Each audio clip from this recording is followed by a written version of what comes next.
Nature is beyond amazing and all around us. We got deserts, forests, rivers, mountains, oceans. The list is near endless. And while every habitat is breathtaking in its own way, there are those particular places that seem time and time again to captivate people more than normal. And there is perhaps no better example of this than the Amazon rainforest and river, sometimes collectively known as the Amazon basin. This area is made up of extensive lush rainforests, swamps, and thousands of waterways, providing an abundance of resources, which allows for the existence of some of Earth's most unbelievable life. And its crazy nature has led to it often being touted as the last frontier on land. And this is further reflected by the fact that a poll with over 600 million votes listed it as one of the 7 new wonders of Earth. Impressive, and proof that nearly everyone knows about it. But that said, not all, or dare I say most, realize just how giant it truly is. The rainforest, for starters, is by far the largest in the planet, outcompeting the second place, Congo, by a magnitude of 3, while the Amazon River is so expansive and powerful that it moves water about 6 times faster than was seen in any other river on Earth. In fact, you could combine the Nile, Mississippi, Congo, Ganges, Thames, and Yangtze River and still not beat the amount of water the Amazon is moving. And due to its sheer size, the Amazon in some ways seems eternal, and it's hard to imagine it ever being different. But yet, at one time, it was unrecognizable compared to now, and not just in how the actual landscape looked, but also in the sense of what called it home. As if you think the Amazon is scary today, then boy oh boy, do I have news for you. Because once upon a time it made its present-day self look somewhat like a petting zoo. And there is no scarier time in the Amazon's history when it was not a rainforest, but rather a super mega lake, now known as Lake Pebos. This bonkers realm is believed to have started forming long ago, about 21 million years, give or take, during the Aquitanian. This was the oldest age of the Miocene epoch, and was generally defined as a dry and cool period. But clearly the Amazon didn't get the memo, as it remained relatively warm and wet by most people's standards. The climate had a lot to say in how things operate in these parts. Yet, what was having a far larger impact on the area was the wax and waning of the lands, with tectonic activity causing the Andean mountains to rise up. And their increased elevation eventually got to a point where the flow of water was heavily impacted, essentially creating a huge bowl in the west, in which water would get trapped. And thus the region rapidly began to flood and fill up to the brim with water, giving us the Pebos systems. Now, I did say this area was a super lake. Yet the nuanced answer is that we aren't too sure as to what exactly this region really looked like. We know it was wet, surely. However, the question is, was it one massive lake, multiple lake systems, or a giant marsh, or something in between? And that's where it gets hazy, with one of the more accepted hypotheses being that it was a mega wetland with loads of varying environments. Whatever the case though, you would have found a lot of water here, as the Lake Pebos system at its peak was larger than present-day Japan, and in certain areas could achieve depths of 50 meters or 150 feet. So for people with thalassophobia, this is rather unwelcome news, and this certainly wasn't helped by the fact that what lived in these waters consisted of what I would tentatively dub non-human friendly life, and honestly gave the Western Interior Seaway, i.e. the Earth's deadliest sea, a run for its money. 'Cause if I had to choose across either one, I'm not exactly sure which one I would choose, which is saying something. Additionally, like the Western Interior Seaway, the Pebos mega wetland had phases to it, some of which were more chill and others more nope. And there is a clear time when it reached the peak Nopeness, which was the Middle Miocene. This was a very important part in Earth's natural history as a whole. Yet, it was really an event in the midst of this age that mattered the most, the MMCO, or the Middle Miocene Climatic Optimum, an interval wherein temperatures worldwide rose, with the average temp being about 3 to 4 degrees Celsius warmer than the present, which for perspective would be kind of like going from Portugal to Syria. And based on present measurements, Lake Pebos would have been comparable to the top 5 current hottest countries. So you definitely want to bring some refreshment and a lot of sunscreen. This heat wave is believed to have stemmed from an elevation in atmospheric carbon dioxide. It might have also fed the vegetation of Pebos, resulting in giant trees, oversized marshes, thick mangroves, the lot, while also leading to the largest size for Lake Pebos in terms of maximum reach and water levels. And unsurprisingly, this allowed for an abundance of life to seep in, and cold-blooded animals in particular took a heavy liking to the new heat, which helped not only their diversity levels, but also their sizes. And though the Cenozoic as a whole is often called the Age of Mammals, Lake Pebos was definitely a place ruled by reptiles. Yet, despite each group of scalies reaping their rewards, so to speak, it was one group in particular that took over, good old Crocs. And if you thought Australia, the Everglades, or the Nile has a croc problem, think again, as the Pebos put them to absolute shame with formations linked to the wetland, indicating a higher diversity seen in crocodilians than even birds. In other words, imagine a place where seeing a bird is more of a rarity than seeing a croc, which I don't know about you guys, but to me, it's probably not the kind of location I'd want to visit.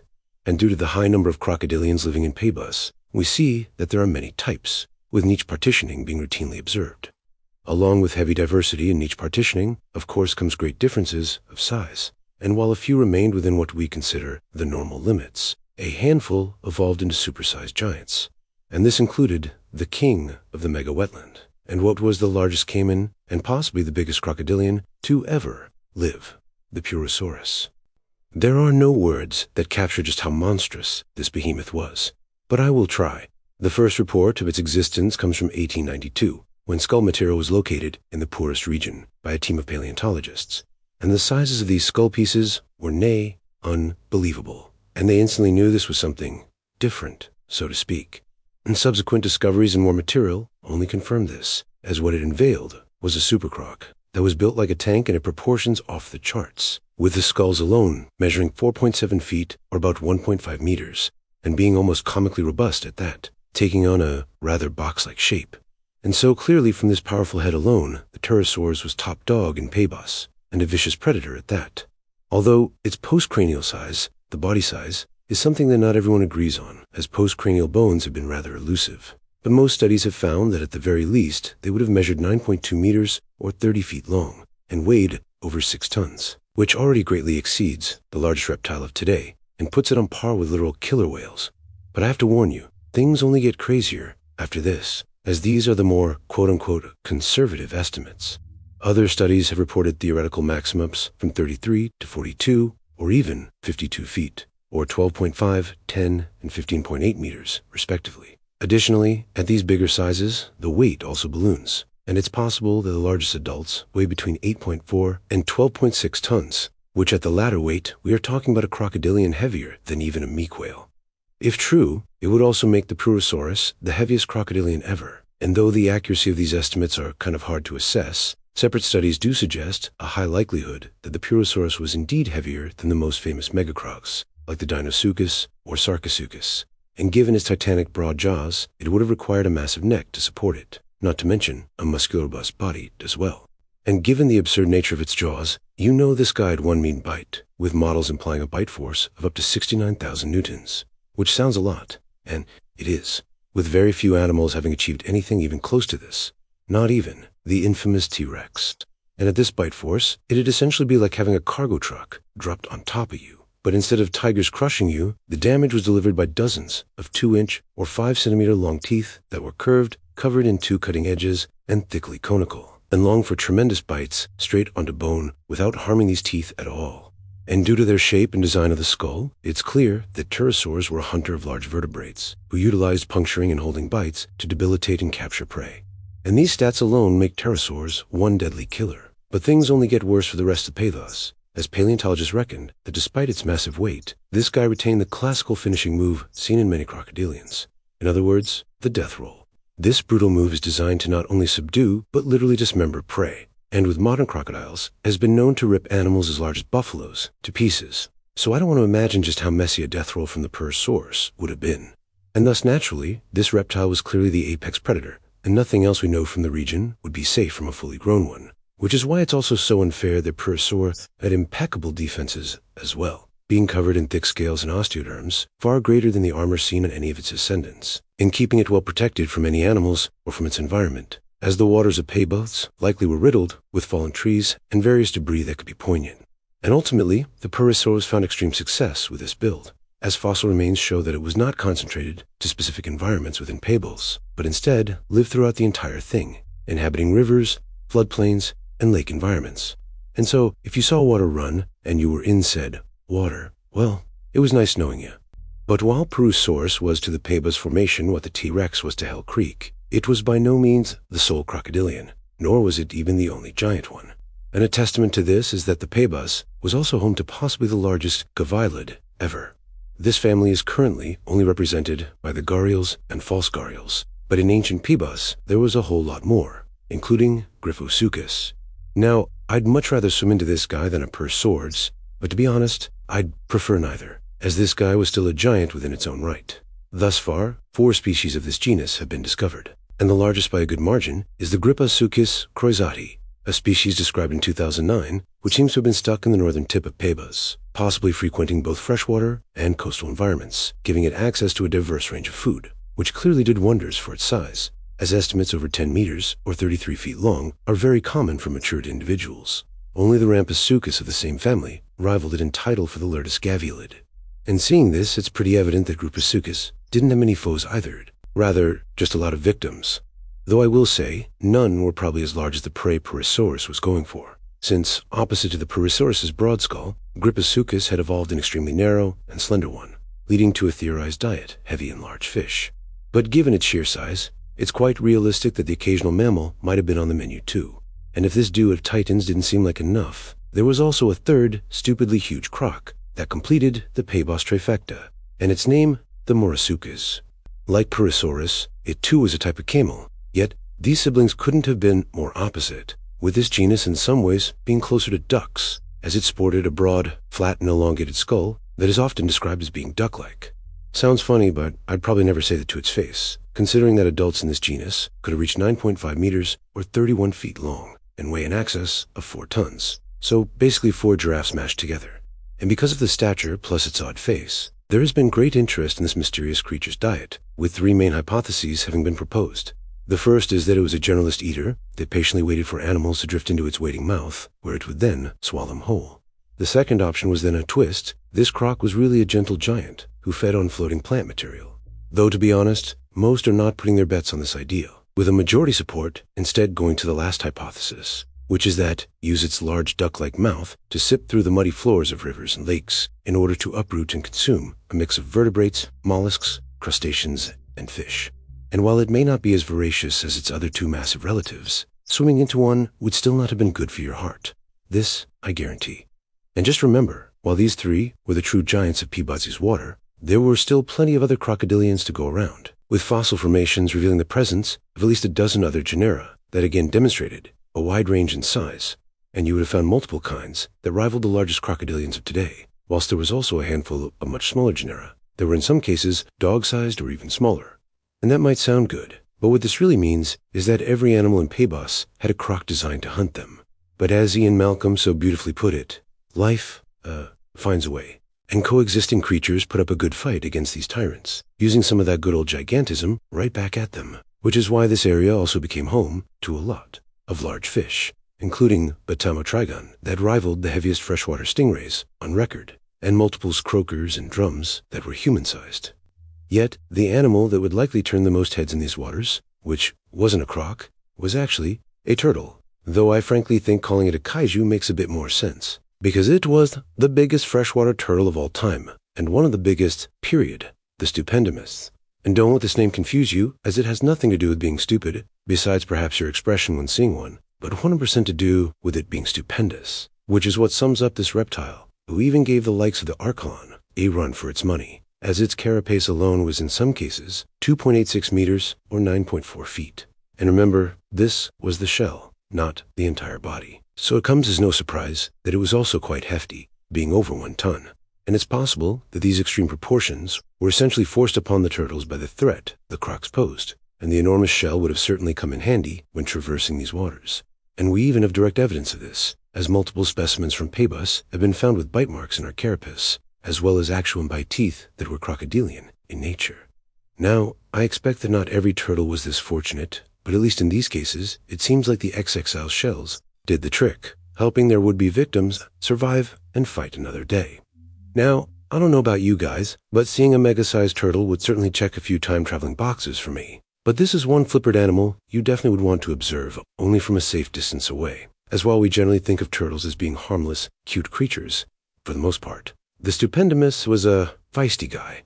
It possessed a honkering beak that was curved and hard, allowing it to snip and crunch various items, likely resulting in a durofatus omnivorous state that was rather generalistic in nature.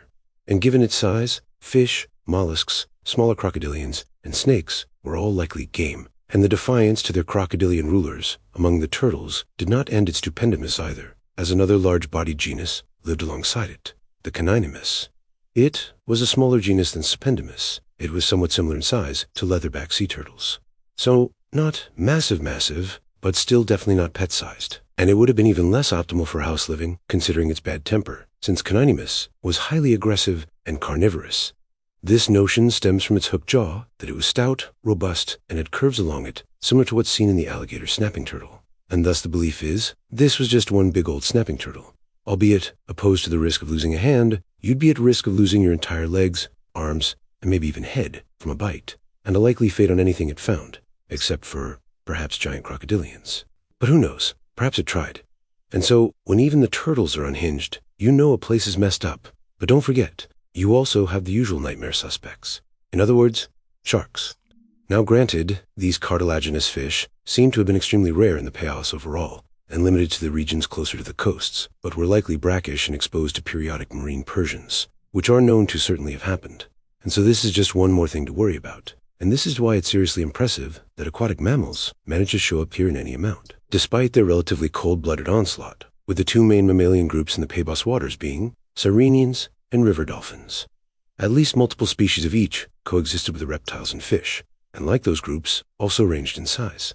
For the Sirenians, they could be, quote-unquote, fun-sized, all the way to the sizes seen in the extant manatees, while the dolphins, on the other hand, tended to swing larger, and actually got in on that good old gigantism from time to time, as it was here that the biggest river dolphin of all time lived, the Pebenista.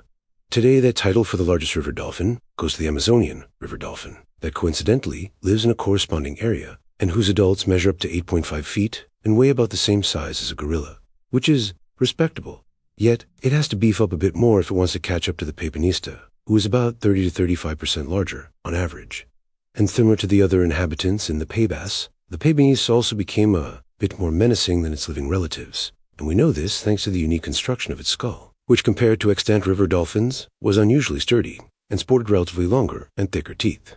What's more is that its snout was oddly elongated, yet wouldn't have been flimsy or fragile, instead being sturdy and capable of enduring high stresses due to the robustness of its overall skull. And then on top of that, the postcranial skeleton featured many attachment points for muscles. So in other words, we had a dolphin Chad on our hands. In paleontologists agree that the Pebenista practiced a reptorial lifestyle, that it was supported by the cetacean's hallmark OP ability, echolocation, which would have proved wonders for Pebenista, as the development, or rather reduction in their eyes, reflected the Paybox was mainly composed of highly muddy waters, where visibility was very low, and thus things like echolocation would have been phenomenally useful. And it is this fact that really gives me the heebie-jeebies, that fact being that the Paybox is essentially a giant murky swamp. Imagine that for a second. You could be just minding your own business, paddling out on a little canoe, and peer over the side and see absolutely nada, just a dark abyss, while unbeknown to you, multiple predators over 1 ton could be lurking just an arm's reach beneath you. Yeah, no thank you. Here's the problem though. Staying away from the water is not a foolproof plan to survive in the prehistoric Amazon, as the land was also home to its own nightmares as well. From formation sediment, it seems like the majority of native Tahitian habitats in the system, plus its immediate surroundings, was a mix of rainforest, palm swamps, normal swamps, ferns, and open flooded areas where aquatic plants are abundant. And this might sound lush and picturesque, but don't be fooled. All this vegetation did was make it easier for terrestrial scarries to hide. In the Pebas, there were 2 families in particular that were essential to keep an eye out for, the cebichids and forest rockets. Both of these groups were like the biggest terrors in the water, i.e. reptiles, kind of. So again, so much for the age of mammals. But I guarantee you that you would not be mixing these two up. For the Thabachids were a group of typically large, ferocious croc-like crocodile moles who hunted utilizing powerful skulls, jaws, and teeth, which were actually more similar to those of giant meat-eating theropods than 2 other crocodilians. Oh, and they also had long limbs, allowing them to run. Yeah, run. And unlike what we've been programmed to believe about Crocodiliosaurus, these guys were completely terrestrial. So in other words, they probably ran fast at that. And then you had the forest rockets, or the terror birds. So technically reptiles, in a sense, who were, as the nickname suggests, predatory birds, albeit flightless ones, but were a bit too oversized to be confused for a chicken, and like the same type of teeth as seen in cebichids, but still were able to kill plenty thanks to their exceedingly durable, sharp curved beaks, as well as their long legs. They granted them immense speeds while chasing down prey. So imagine Roadrunner, but multiplies deadliness by 100. Now both the terror birds and cebichids were not new news in prehistoric South America, as well before the Paybox system they were around. Yet, the wetlands really brought out the worst in them, because it was in the pay box that the largest of each of these families lurked. For the Savakis, this was the infamous Brinasuchus, an animal who needs little introduction, and the adults could have reached 7.5 meters or 25 feet long. In other words, greater than the length seen in the longest modern crocodilians. And just to remind you again, these guys are running, not swimming, which is only more impressive when you consider that they also weighed about 2 tons, thanks to their build and armor. And to make matters worse, there are even more extreme estimates, which suggest that 10 meters, or 33 feet, was also within the realm of possibility, which would be like stacking 3 rhinos standing back to back. Now I will say, subsequent studies have typically stated lower estimates, but in either case, the Brinasuchus remains the largest known sauropod, as well as a very strong contender for the biggest land predator to have ever lived since the freaking dinosaurs. Talk about an achievement. And so given this, the Brinasuchus did obviously blow away the competing terror birds in the wetlands. Yet the birds did muster a respectable fight, as recovered bones from the region showed what is among the largest terror bird ever. A for now unidentified species, it would have stood at 2.5 meters or over 8 feet, making it not only taller than the likes of Shaq, but also one of the tallest birds of all time. And given its vertical exceptionality, this bird would have been a hefty fellow too, weighing around the same as a lion. And for me, this would make me want to skip seeing this guy on a time trip vacation. But for others in Paybuth, their size just made them more appetizing, despite the fact that they were also terrestrial apex predators, as terror bird bones have been found riddled in bite marks, indicating that it became someone's KFC. And the culprit? Our old pals, the mega Crocs. So yeah, I think we're going to have to take our chances on land. And yet, they still are not good odds. For beyond the larger subacuds and terror birds, you also had the smaller, more diverse members too, such as the Langstonia and multiple unidentified terror birds, plus some unwelcome faces that are still present in the Amazon, namely a variety of boa constrictors. So with all this said, this area is without a doubt exceedingly unhinged, even for a prehistoric environment. I mean, think about it. In one spot, you could find the largest river dolphin, turtles, caiman, gavialid, and land predators since the dinosaurs, all in one spot. Most places would be considered crazy for just having one of these things, let alone all of them. And given this, it's seriously impressive that besides terrifying predators, herbivores existed too, and were unsurprisingly the most widespread animals in this part, represented by none other than us. Well, mammals. In the waters, our diversity wasn't exactly the most impressive, even making the extant mammals in the Amazon seem rather mundane and boring. For instance, today one of the otter creatures in the Amazon is the capybara, the biggest living rodent on Earth, which loves swimming, lives by the water, and is actually semi-aquatic. So pretty interesting. But back during the Middle Miocene, these guys had not yet come along. But in their place were other rodents, including in Pabus, Buffobaramus. A grass grazer was a rodent of modern-day guinea pigs. But that's where the similarity stops, as it cannot be farther from them in size, being more similar in that department to polar bears, making it among the largest rodents of all time. Meanwhile, the payback system would have been home to an absurd amount of ground sloths too, a group of unfortunately now extinct sloths that were far more agile, active, and terrestrial than living ones, and who also tended to be more unusual in stature. In Pabas, their level of diversity was off the charts. We are aware of at least 10 different genera that call this place home, and would have offered the perfect mount lineup. For across the bunch, there are species akin in size to large dogs, pigs, deer, and even elephants, at least Asian elephants, as the ground sloth, Eurymachia, is believed to have weighed up to 4 tons. In addition, 1-ton new ungulates would have been a common sight as well, plus animals as superficial resembled pisons and rhinos, but just lacked horns. Then moving on to some of the more funky-looking life, you all thought a mix of glypodons, like Topterna, and of course, anteaters, who are actually deceivingly large, and hard to miss given their highly elongated tongues, strange eating manners, and highly modified skulls that honestly look like they're missing a part. And if you think you can't take any more new animals, then hold on to your horses, because I can't let you go without mentioning that primitive primates, bats, Astrapatheria, Metatherians, and Carnothera were all out in this mega wetland, repping as mammals as well. So by now you should have gotten the memo that Lake Pabos was one heck of a place, and maybe a tad bit too much for nature to handle, as obviously many walks of life I just mentioned do not exist anymore, nor does obviously the mega wetland. So what exactly happened? How does such an expansive environment disappear? Well, just like the Andes giveth, so do they taketh. And during this whole time they kept rising up and up and up, eventually reaching a point where instead of flooding the area like a bowl, the bowl started leaking water out, and the area slowly started to drain, causing immense shifts in the environments that forced animals to move out or disappear. At some point, the sublift of land even ended up blocking what is now known as the Amazon River from flowing into Pacific, eventually resulting in its flow to do a complete shift. So yes, At one point, this iconic river didn't even run the same way as it does now. And over enough time, the Peiba system fully emptied out, until the only remaining water became the Amazon and its tributaries, which have remained to this day. But of course, many of the amazing and terrifying animals that call the system home are no more, but perhaps for the best. Thanks for watching, and until next time, on Extinct Zoo.